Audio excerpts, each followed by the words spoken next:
Hey everybody, good evening and welcome into a Friday edition of KC Sports Night. I am Mark Poulose and here he is, joined by the great Neal Jones, who is out there at the ballpark. Neal, a lot going on here in Kansas City. The Royals beginning a 3-game set against the LA Dodgers, and the season really may be on the brink. The Dodgers, the best team in baseball, a 51-31 record, the defending World Series champion. Neal, a lot on the line for this series. The Royals lost 10 in a row at home. My first question for you, what's the ambiance like there at the ballpark today? Well, there are more Royals jerseys than Dodgers jerseys from the fans who are here. But if I pan the camera around, the Dodgers just came out and started doing a little bit of infield stuff. And I don't know if you can see back there, the stands are filling up rapidly by people wearing blue and white, but it's not Royals blue, it's Dodgers blue. And the loudest cheer we've heard so far was when Shohei Ohtani, who I understand is friends with your family, he came out, and the place went nuts. He has certainly got star quality. If that were, say, for instance, Aaron Judge, we probably would have tried to go over and get a pregame bite with him.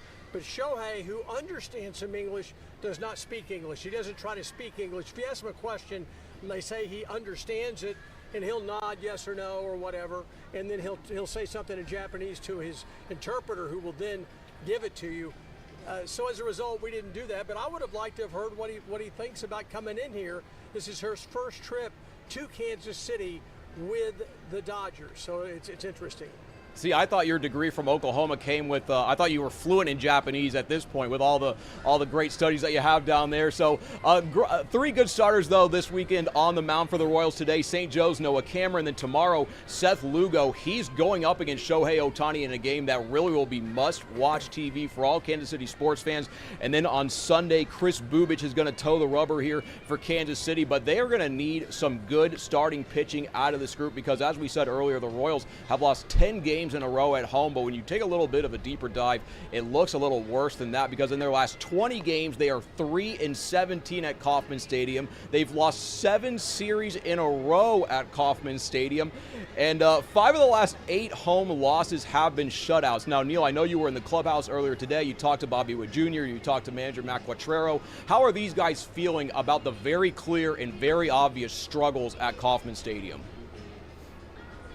Bobby Witt Jr. grew up in a family. His dad played big league ball. He learned very early on to have a big league attitude, which is what you did yesterday can be informative and you can learn from it, but it doesn't matter. What you do today is what's important. Not tomorrow, not next week, not last week. So his attitude has always been, look, that's the past. When you say, well, you know, you had a losing streak late last year and then you got hot and did well in the playoffs. And he'll shake his head, no, that's the past. Today's about today. All we can do is play today.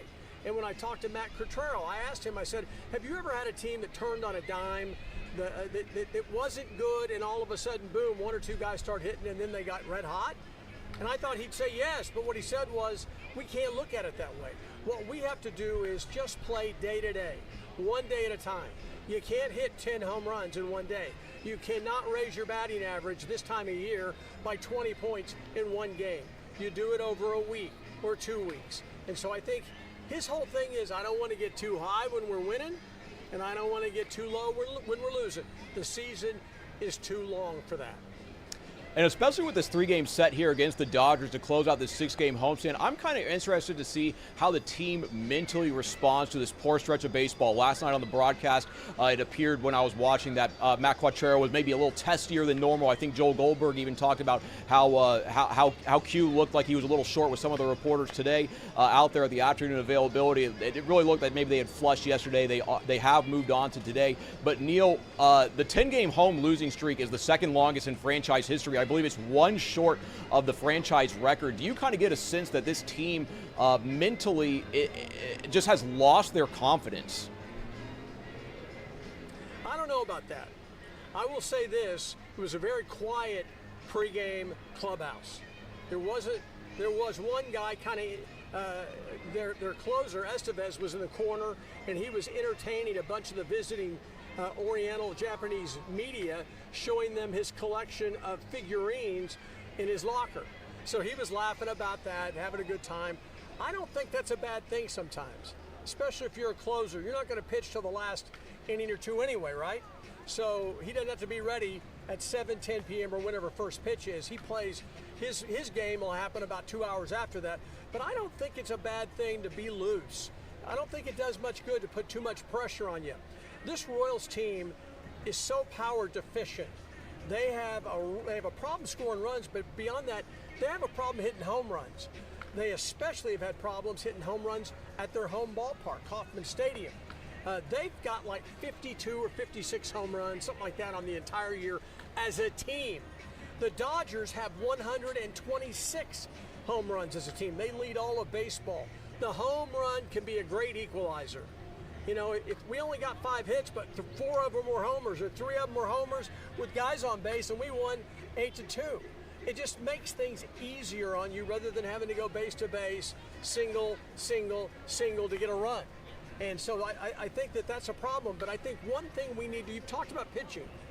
One thing we need to know is the Dodgers don't have the better pitcher coming into this game statistically. Not even a little bit. The Royals, with Noah Cameron, have a better pitcher statistically than the Dodgers do. The Dodgers have been decimated by injuries at the pitcher position. I kept thinking the last 3 or 4 weeks that the Dodgers were going to end up trading with the Royals to get a top pitcher in return for a position player, a guy who could come in and help the Royals right away in the field, start every day, and hit, because the Dodgers organization has a bunch of those guys. But they are shorthanded pitching-wise, and I think in every single game, as it looks at right now, the Dodgers will have the lesser pitcher starting. The Royals will have a pitcher who has a better ERA, who's had a better season so far. So the Royals' path to success is real simple. Outpitch the Dodgers and get some key hits. They have not gotten key hits. They've got to get key hits. Mark, if they do that, they can do what they did 2 years ago. 2 years ago, this Royals team was arguably the worst Royals team in the history of the franchise. 106 losses. The Dodgers won 100 games. But it was the Dodgers who lost 2 out of 3 at this ballpark to the Royals. The Royals shocked them by great situational hitting. They stole some bases. They made plays in the field, and they also outpitched the Dodgers. It could happen again this weekend. Maybe this is what they need. They're not playing a team anybody expects them to beat, so just relax and play. Maybe they come out tonight and come away with a victory.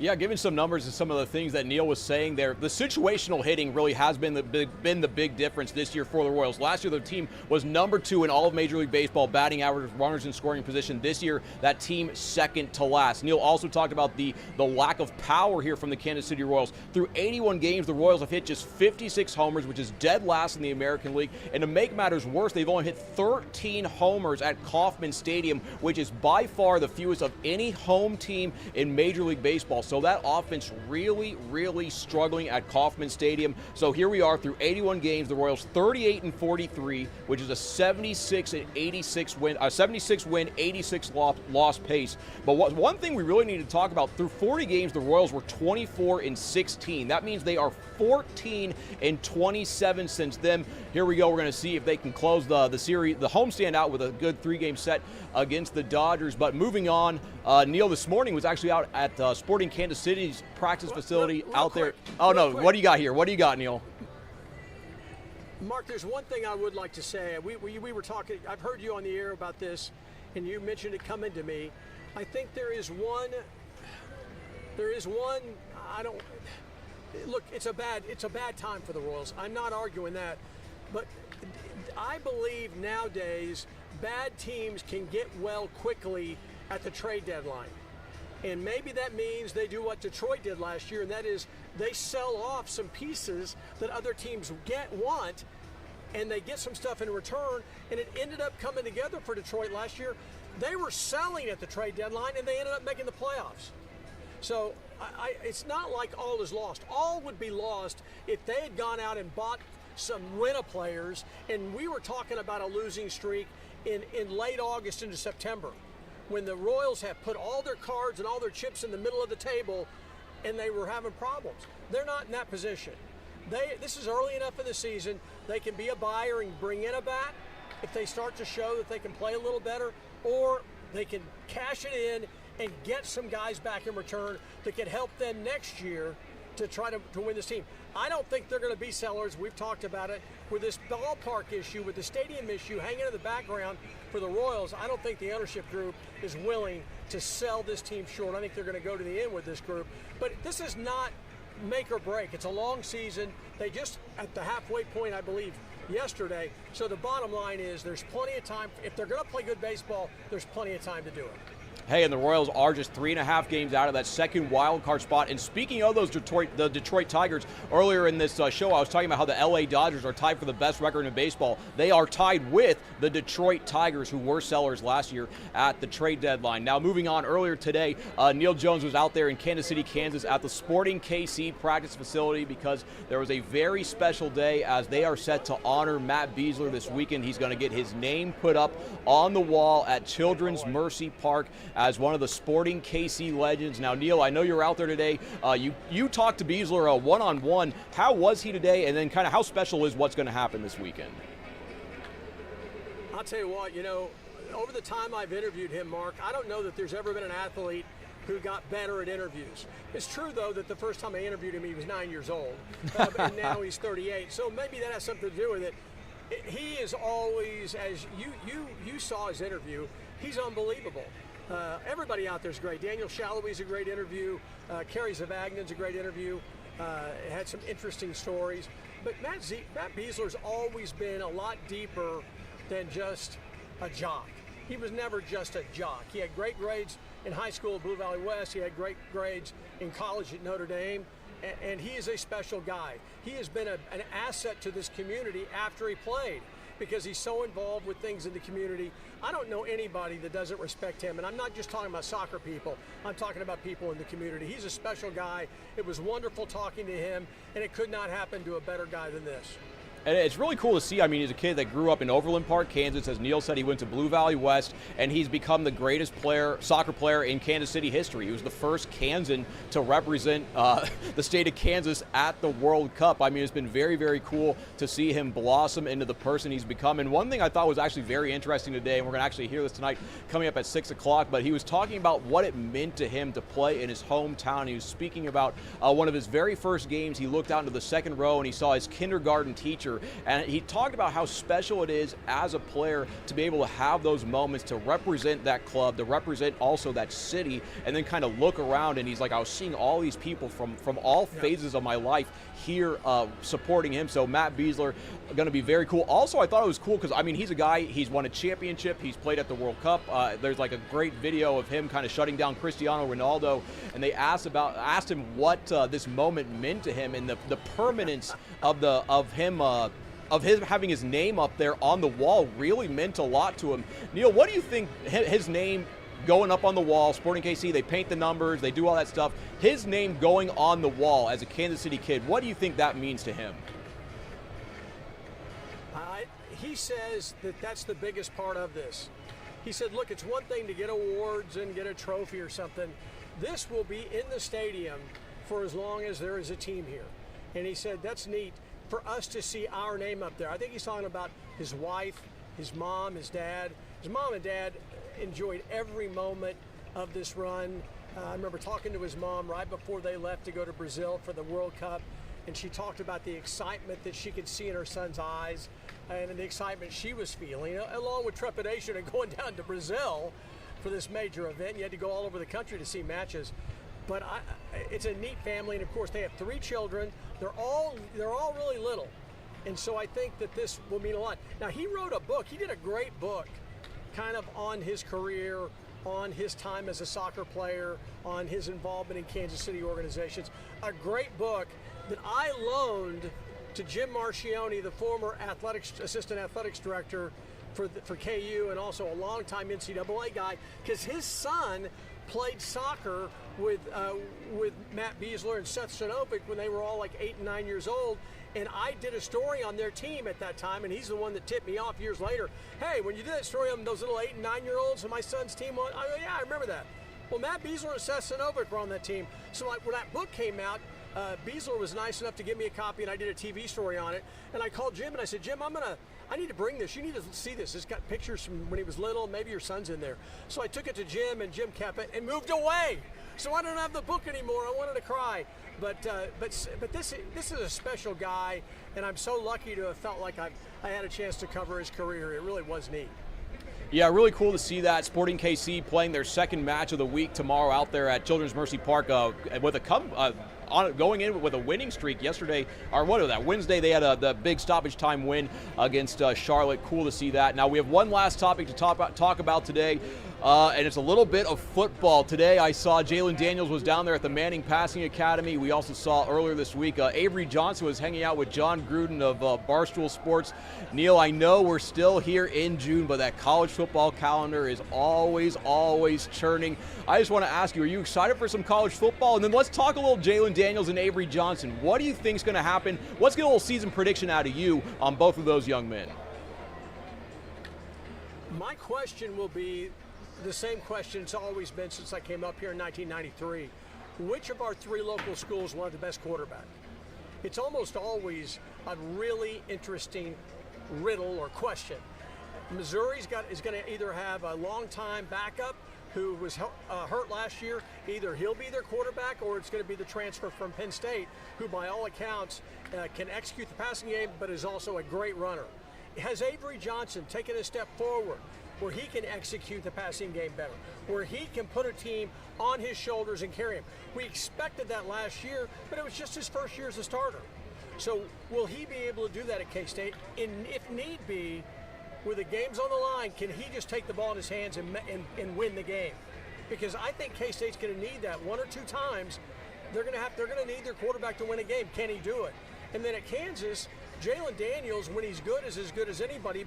But last year, he had such a poor start to the season. He had mistake after mistake after mistake, and he cost them games early on, and it ultimately kept them out of the bowl game. He did get it going later in the year, was a much better player. Now, how much of that was the fact he was playing with a new offensive coordinator last year, and it took a while for that coordinator to know how to use him? I don't know. But I think it's a fascinating study, and Mark, I have no idea which quarterback will be the best, because you could make an argument for all three of them.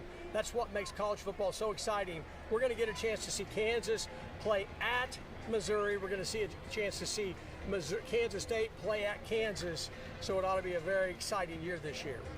Yeah, it certainly will be. Always fun to talk a little college football here in the summer months, but that's pretty much all we have here on the show. The Royals with a big weekend series against the LA Dodgers. If you guys don't have anything to do, I would really recommend going out to the ballpark. Shohei Ohtani, he's a guy. This is a reason we are all sports fans, is to see guys like that. Tomorrow, starting on the mound against Seth Lugo, and then Sunday, Chris Bubich. But tonight, the local guy, St. Joe's, Noah Cameron on the mound. So, Neal, we got anything else, or anything else you want to say?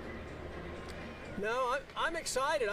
This is not. I was calling this the dog days of summer earlier this week, but the reality is this is fun. I love baseball. The weather's great. The crowds are going to be massive, almost as big as when the Bananas are here. Okay, that's how big the crowd's going to be this weekend to see the Royals and Dodgers. Hey, and let's hope the Royals can do what the Bananas did and get a win at Kauffman Stadium, snap that losing streak. But for myself and Neal Jones, that's all we have here on KC Sports Tonight. We will see you on Saturday and Sunday at our 10:30 p.m. shows over the air. See you guys. Have a good weekend.